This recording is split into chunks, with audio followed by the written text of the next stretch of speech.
तो देखिए, मैं इस कॉन्सेप्ट को थोड़ा सा एक्सप्लेन करूंगा और इसको ध्यान से सुनना है, ठीक है। केंद्र में जो मंत्री बनाए जाते हैं, जैसा कि आपने नाम सुना होगा, गृह मंत्री हैं जैसे कि अमित शाह हैं इस समय, वित्त मंत्री हैं जैसे कि निर्मला सीतारमण हैं, रक्षा मंत्री हैं, डिफेंस मिनिस्टर जैसे कि राजनाथ सिंह हैं। तो इनकी क्वालिफिकेशन क्या होती है, यानी कि मंत्री बनने के लिए क्या चीज़ जरूरी है। तो इन पॉइंटों पे मैं इस छोटे से कंसेप्ट पे बात करूंगा और एक एक बिंदु को अच्छी तरीके से सुनना है। केंद्र में मंत्री जो होते हैं मोस्टली 3 प्रकार के होते हैं जो हमें याद होना चाहिए। पहला तो होता है एक मंत्री कैबिनेट मंत्री, एक होते हैं आपके राज्य मंत्री और एक होते हैं आपके उप मंत्री, यानी कि कैबिनेट मिनिस्टर होते हैं, राज्य मंत्री को कहा जाता है मिनिस्टर ऑफ स्टेट्स, और एक होते हैं डिप्टी मिनिस्टर यानी कि उप मंत्री। तीनों मंत्रियों के लिए क्या क्वालिफिकेशन है, पहला पॉइंट हमेशा याद रखना दिमाग में कि जिस व्यक्ति को भी मंत्री बनना है उसे संसद के किसी भी एक सदन का सदस्य होना चाहिए। यानी कि इसका अर्थ ये है, या तो वो राज्यसभा का सदस्य हो या वो लोकसभा का सदस्य हो, मंत्री बन सकते हैं। लेकिन किसी वजह से अगर वो किसी भी सदन के सदस्य नहीं है, या तो राज्यसभा के भी नहीं है, लोकसभा के नहीं है, फिर भी वो मंत्री बन सकते हैं। लेकिन उसके लिए कंडीशन है, याद रखनी है, बहुत अच्छी पॉइंट है कि अगर वो मंत्री बन सकते हैं लेकिन उन्हें मंत्री बनने के बाद, ध्यान से सुनना, मंत्री बनने के बाद 6 माह के भीतर उन्हें किसी भी एक सदन का सदस्य बनना होगा, या तो लोकसभा का सदस्य बनना होगा या उन्हें राज्यसभा का सदस्य बनना होगा, ठीक है।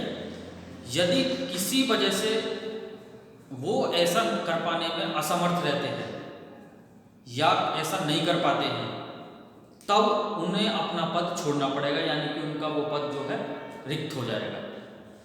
लेकिन ध्यान रखना है, चूंकि ये केस बहुत फेमस है तो कई बार पूछ लिया जाएगा, AR चौहान बनाम पंजाब राज्य 2001, बहुत इंपॉर्टेंट केस है, इसे दिमाग में बैठा है। यानी कि ये केस केंद्र के मंत्रियों से ही संबंधित है, ये बात दिमाग में बैठी है।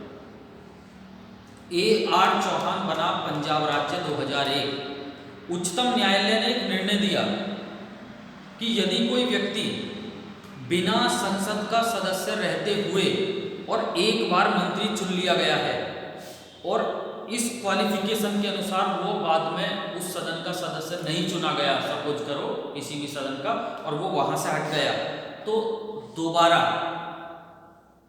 इस प्रोसेस के अनुसार उसे मंत्री नहीं बनाया जाएगा। ये किस बात में बात कही थी सुप्रीम कोर्ट ने, AR चौहान बनाम स्टेट ऑफ पंजाब सन 2001। ये क्लियर होना चाहिए, कई बार प्रश्न पूछा जा सकता है सीधा, ठीक है। साथ के साथ अगर मैं इनकी शपथ की बात करूं तो याद रखना है, प्रधानमंत्री सहित जितने भी मंत्री हैं अपना पद ग्रहण करने से पहले राष्ट्रपति के समक्ष शपथ लेते हैं। जैसा कि मैंने अभी भी बताया स्टार्ट में ही, प्रधानमंत्री की नियुक्ति भारत के राष्ट्रपति द्वारा की जाती है, अन्य मंत्रियों की नियुक्ति भी राष्ट्रपति के द्वारा की जाती है।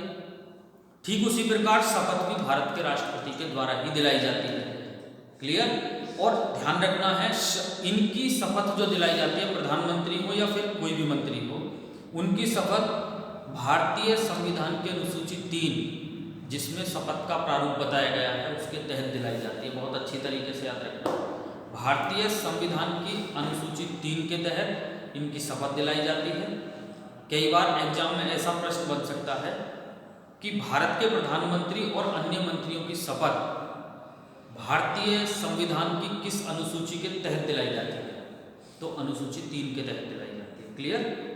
तो इसको थोड़ा सा याद रखना, कई महत्वपूर्ण प्रश्न हैं, ये एग्जाम में पूछे जा सकते हैं।